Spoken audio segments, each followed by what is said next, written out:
Good evening and welcome to Corporate News. I'm Anna Kale and I'm here with Cromwell, aka Tony, aka Cromwell. I'm Cromwell and I'm Tony. And Tony. Cromwell and Tony. So we are here to recap last week's episode of Shadowrun Corporate Sins, as well as delving into the happenings of the corporate metagame that's wrapped around our Shadowrun RPG show, which is Shadowrun Corporate Sins. Tony/Cromwell is here to help recap the events that transpired within the game itself last week. So I'll let you do that. I'm going to give you some background as Tony, I think, because Cromwell doesn't always wrap his mighty troll brain around the particulars. So important thing you need to know, Chummers, in the Sixth World is kind of the state of metahuman racism. Metahumans are officially citizens due to the 14th Amendment, I think. Way back like 20 or 30 years ago. Doesn't mean metahuman racism has gone away. Humanist Poly Club is still around. They're kind of the Ku Klux Klan, but with a lot more Nuyen of the Sixth World. And they have major connections to people who are in power, including the current governor of the Seattle Metroplex, Brackhaven, whose uncle, Carl Brackhaven, was the head of Humanist Polis for a while. This is all important because about 3 years ago, there was an election. Miss Josephine Jugashvili, she resigned, giving the election to Brackhaven because of some rumors that came out about, we don't need to get into that. It's complicated. Look it up if you care. Well, now I'm curious, though. All right. The rumors were that when the Matrix crashed, she suffered dump shot giving her apes, which is a disease suffered by, I believe, technomancers and possibly, I'm not quite sure who was possibly affected by it. Only a rumor. Again, Brackhaven's people made sure that people just assumed it was reality. Brackhaven's a major problem for metahumans. He's got the connections to all these racist groups. On the surface, he pretends to be good, but groups like the Troll Killers, who are basically the military arm of Humanist Polis, have been allowed to run free and mostly unchecked, including by Knight Errant Security, who are only there because Brackhaven brought them in. They owe him a lot of favors. So don't assume the police are going to do anything about the Troll Killers. Wow. Which brings us to Imfek and Cromwell. We was hired, you see, by Miss J, who works for the Draco Foundation. That's the bequested will of Dunkelzon, the great worm. Oh, goodness. Nice. That's a resub. Taliana, welcome back. So Dunkelzon left all this money. He created this foundation, the Draco Foundation, to try to do some good in the world. As far as dragons go, Dunkelzon was an alright guy. Or dragon. Part of this is... Dragons are people, too. It's fine. Is the Draco Foundation wants to actually try to get Josephine Jugashvili back into power, but somebody keeps trying to take him out. I say probably Brackhaven. It's almost certainly Brackhaven, but no one can prove anything because information and freedom of information is not exactly a thing in Shadowrun. So the group was hired. The plan was to go get some contacts. We'd had some troll killers arrested on a previous adventure. Cromwell did all right for a little bit, but him being a troll got him in some trouble with the police right away. He was thrown out of the police station. Elsie, fortunately, was able to save the situation before Sharky showed up and tried to lawyer his way. Big mess there. We attempted a bit of an extraction of two troll killer individuals, but it didn't quite go as planned. There may have been an errant flashbang that went off. One of them may have been accidentally killed rather than just knocked out. And there was a giant fight outside the very place we were trying to subtly infiltrate. So that's kind of where we left things at the end. The plan was to kidnap two of the troll killers, two women, and replicate their faces. We have two of them. One of them's still alive. We'll find out how that goes. Oh, goodness. So this is what happened last week. Now, on a previous occasion, you had been hired to protect. Yes, previously, we'd actually been hired to protect Josephine Jugashvili. One of Infect's biggest, Infect usually doesn't do things maybe the proper way. They usually get the job done. And that was probably Infect's biggest failure, in that Jugashvili was kidnapped from the very location they were trying to stop by a gang of runners known as the Scarlet Fire, who's way overpowered Infect. So we don't know if they'll show up again, or what's going on with them, or who even hired them. But it's definitely been a rough couple of weeks on Infect's Seriously, position. yeah. One of these people in this Fifth World chat you have gone on says Cromwell ruined everything last episode. I think you should look at it from Cromwell's point of view. There's one less troll killer in the world, and they got the 2 bodies, which is exactly what was asked of him to do. So from Cromwell's point of view, maybe not a big failure. We'll see if the rest of the group sees it that way. So to get away from the recap a little bit, but talk a little more about history, we touched on how there's a lot of anti-troll racism. There's also, if I'm not mistaken, there's a lot of anti-orc racism. And then anti-dwarf racism, and racism for elves exhibits itself in some really weird ways too. And it's still racism. It's still a net negative if you are not a regular human.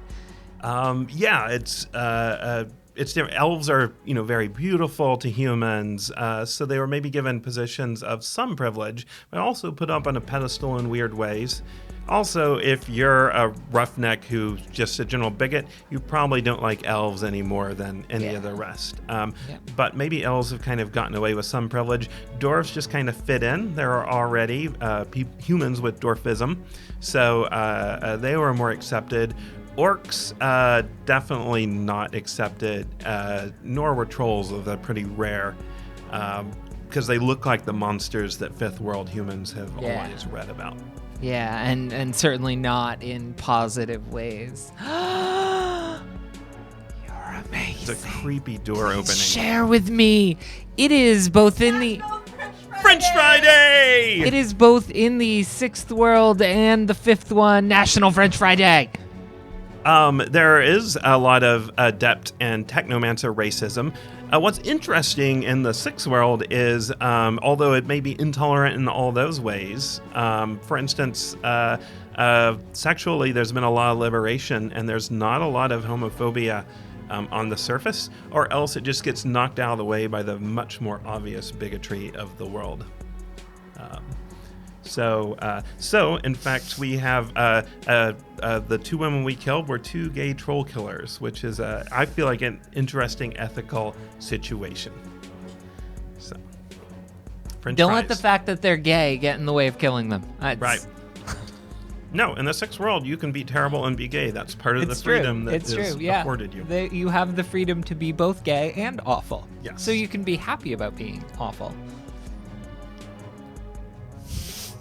Thank you, Evo Corporation, for having our backs, even And if their we point don't against- let you stand behind our backs. Excellent. Yes. Good plan. Jack in the Box has basically identical seasoned curly fries. These might be Jack in the Box. I don't know. These are Arby's. I feel like they're Arby's. Quite possibly. I don't know. We were going to try and get like a plethora of them and like basically do a taste testing, but I think we ran out of time and volunteer power and such. So this is what we have. Does the job. All right. Well, any other questions? Kind of looking through. Looks like the chat room's talking it up. So, and lots of very knowledgeable Shadowrun people in our chat room. So, Which is always good. Thank all of you. So let's see if I can come up with any questions. I'm not seeing any popped into the chat just yet, but so we talked about Humanist Polyclub. What are some of the other? Isn't there a troll specific? Well, there's certainly the troll killers that. Yeah, no, I mean like a one that's for the trolls. There's the Ragers, which is more of a gang, I know.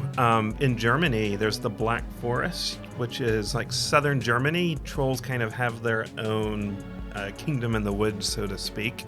I don't actually know what other pro-troll organizations there are very few trolls. Like when you go to a new place, you're going to find like 1% of the population is a troll.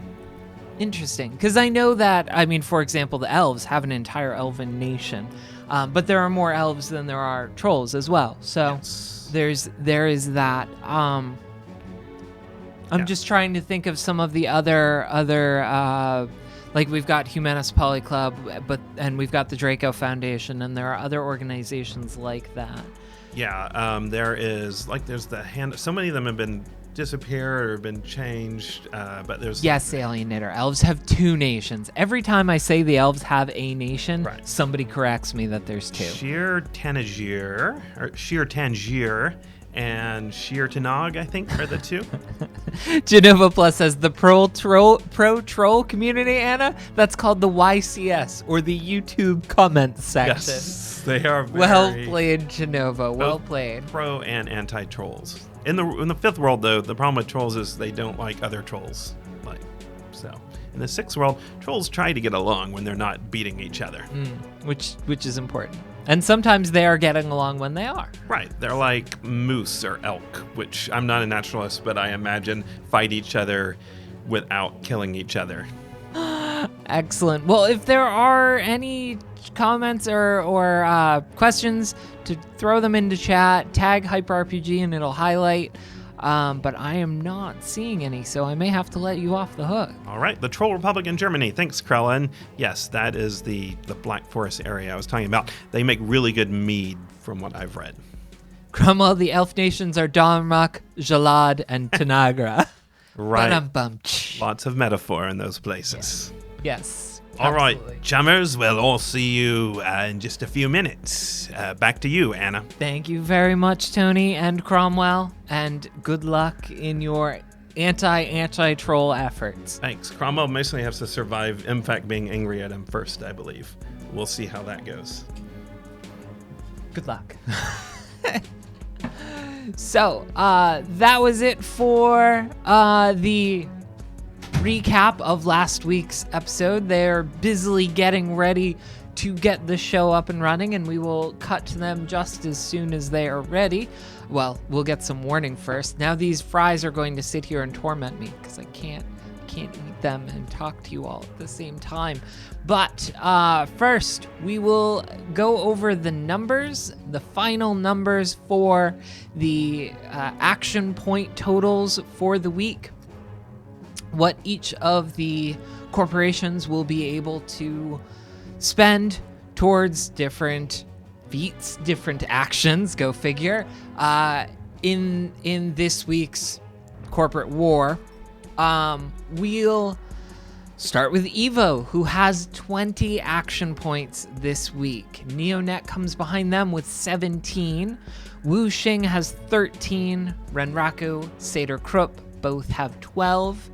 As Technology, Horizon, and Shiawase each have 11 action points. Ares has 10, and Mitsuhama in behind once again with 8. So those are the action point totals. What you can do with the action points is any number of things. To start with, you can purchase a new subsidiary. If you've got 20 action points, you can buy into a whole new market subsidiary, start up a whole new branch of your company. You can do research in branches of the company that already exists. You can attack another corporation's branches and things of that nature. So, there's any number of things: defense, research, opening new subsidiaries, attacking subsidiaries.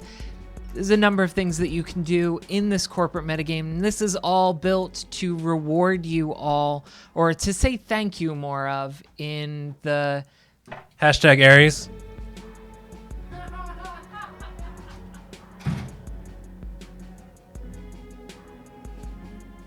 Such a jerk. So anyway,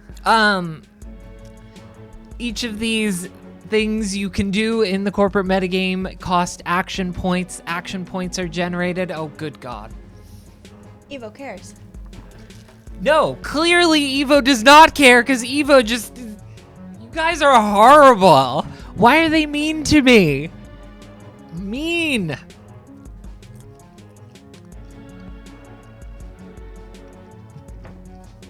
No. Hashtag butts.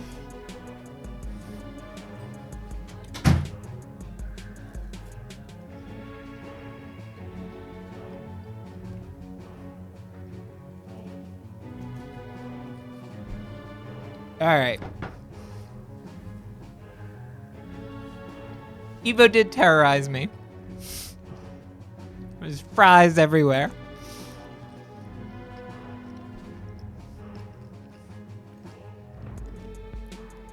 So anyway, we now pause for this station identification while Anna eats fries. Exactly. You'll be fine, right? You'll be fine. Okay. So you can then improve your individual subsidiaries and use that funding to purchase different things for the metagame, for the team of runners, or for yourselves to better facilitate your attacking, your research, and things of that nature. We are a bit bogged down with corporations that have wanted to buy things for MFAC. So if you decide you want to purchase something, it's entirely possible that I'll say, okay, I can't put that through this week, but you'll get it soon. I apologize for that, but if we let through everything all at once, they tend to come in groups. If we let through everything all at once, it would be very, very tricky. Roll For It is now hosting. Thank you so much, Roll For It, for hosting. Very, very much appreciate it. And welcome to all of the familiar Roll For It people. Hello. Hi. Welcome. So we are about to go into Shadowrun Corporate Sins. That is our Shadowrun RPG system. This is corporate news, which precedes that, while Joe and everyone else is coming in here stealing my fries when they should be setting up for the show. When they should be setting up for the show, I stall and buy them time by telling you about what's going on in the corporate sins world. We have some news bits.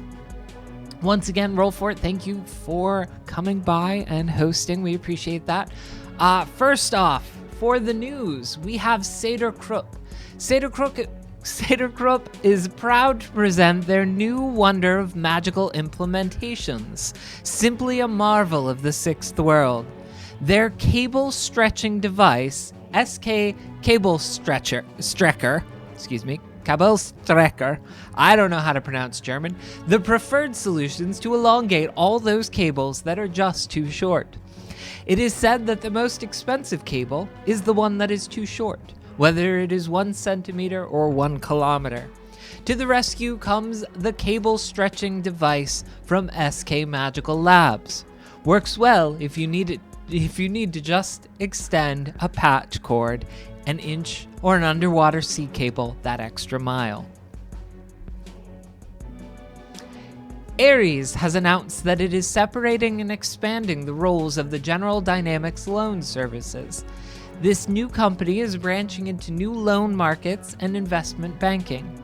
Sources had this to say: "We at Ares are always striving to give people who want to make the world a better place opportunities to do so. We are now giving them that chance by giving them the nuyen they need to make their dreams and reach those goals." Ares opened with the lowest interest rates in the market and has been rapidly making waves in the financial world. Experts predict this move will provide potential customers of lesser means an opportunity to purchase high-cost goods at affordable monthly rates. NeoNet's experimental software, dubbed NecroNet, is the first application capable of interpreting the communication attempts of ghosts haunting a particular place and of displaying them to subjects nearby. NecroNet has been secretly tested in the famous Executive Lounge bar, where the mysterious entity showing itself as a classic fairy tale had started manifesting itself. timing and choice of venues strongly suggest that this entity is closely related to the slain CEO of Shiwase, the regretted Arizlan. Neonet can now reveal that the strange images that regularly pop up at the Executive Lounge, patrons usually describe them as old-style emojis, are actually renditions of the distorted metahuman brainwaves by Neonet's Necronet. Neonet is excited to announce that it is currently planning Necronet demonstrations in less exclusive locations for the near future. Mitsuhama would like you to know that their new Alexander-class fleet is now open for business. Contact your local Mitsuhama or Lockheed Martin rep for more and to purchase a ticket. In the wake of the tragedy at an Esprit production factory, representatives of AS Technology state that they have increased security awareness and prevention measures throughout all corporate holdings and are pleased to report that a pair of potential disasters at a MageWorks facility and a Très Chic cosmetics lab have been discovered and averted prior to any problems arising. As technology executives assure their employees and customers throughout the Sixth World that they believe that an emphasis on safety is the way to a better tomorrow. Investigations will continue to assist in the complete elimination of any further workplace hazards, and that any cause of these safety concerns will be swiftly dealt with. Lastly, we have an excerpt from the Boston Freedom blog, which we found particularly interesting. This is a blog that is anonymous, and we were unable to track down the initial source of this as a news network. It reads, Boston, a city on lockdown. Neonet is to blame. Dare ask yourself who seems to have benefited from the Boston lockdown. It is time for the citizens of UCAS to consider a troubling set of facts. It seems there are several beneficiaries of the Boston lockdown that don't exactly fit the storyline we are constantly fed by the propaganda machine and mainstream media. Investors in Neonet connected to the military-industrial complex made a killing, pun intended, from the lockdown of Boston. Neonet claims no knowledge of this. Think again. This is fact and not fiction.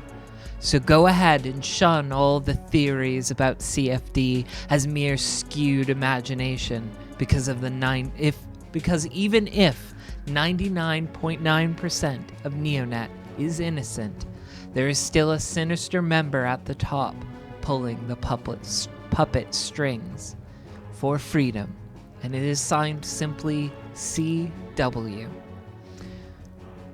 Fascinating little bit has worked its way into our news this week. So that is all I have for news reporting. But, yes, that is a cold, lonely fry. I know, all right? Now, I'm scanning quickly through. Just eat the fry. It's so lonely. Eat it or Joe will. Let Joe eat it. It's cold now. There's still more in here as well. I will share with you only because you brought them to me.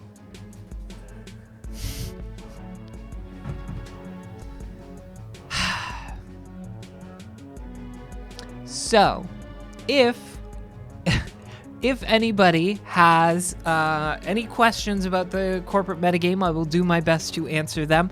I had said previously that major changes are coming to the metagame, and that is still true. That is still something that is going to happen, but it may be delayed a little bit longer than I had intended, as I now have to go through the proper channels, because I didn't just spring it on everyone. So, that is still in the works. It may be revamped even further before coming to all of you, but I do intend to do a major reworking of the system in a variety of ways. So we'll see exactly when that implements. In the meantime, I do recommend not hanging on to too many of your AP as a corporation. Don't bank too many of them. Don't try and play too long of a game, because the game may well change very, very prominently in the relative short term, especially now that we just launched the Gauntlet on Tuesday nights. Now that that has officially launched, a lot more of my time can be redirected towards working on the metagame going forward from today. So that said, there's a number of things that I want to implement, including a reworking of the purchasing system. Right now, as I mentioned towards the beginning of the show, we have a lot of corporations that want to buy things for MFAC, and there isn't a great way to do it. Right now, it's the purchasing system that we have right now works as long as you don't all decide to do it at once, but when you do, it kind of breaks things for Lauren and for the Shadowrunners. So we need to figure out another way to spread that out over time, whether it's getting you guys into a queue that you line up, and each week one of your things goes into effect, and number of weeks, so that they're expiring as we continue onward, or whatnot. That is something that I'm still working on fine-tuning, but that is definitely something that I want to implement. I want to give you all a better way of interacting with the actual Shadowrun game itself, beyond just giving them a +1, or giving them a tank, or a van. The van was really cool. I like that. So we're working on, or I'm predominantly am working on, oh dear, here's Joe. Thanks, Joe. I can tell the time.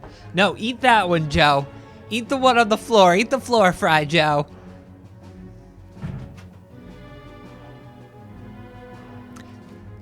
Thank you, Genova Plus, for the compliment. I am doing my best. So we are going to continue to keep the game interesting and try and evolve it further. Wait, tank was an option? It's debatable. It's debatable. When you get sign off, can we have a special one-off stream, please? What? I'm sorry, need more loot. I'm not sure what you're asking. Maybe? I don't know. Rip floor fry. Yes, there is a French fry on the floor on International French Fry Day. It's no good. It's no good at all. But I do know that I can sign off to... What do you mean it's no good? Zimosis, thank you for being a friend, computer, and following. We appreciate it. Welcome. Welcome. Welcome. And once more, thank you, Roll, for the hosting. And without further ado, it is 6 o'clock. You guys get to watch Corporate Sins now. Have fun, everyone.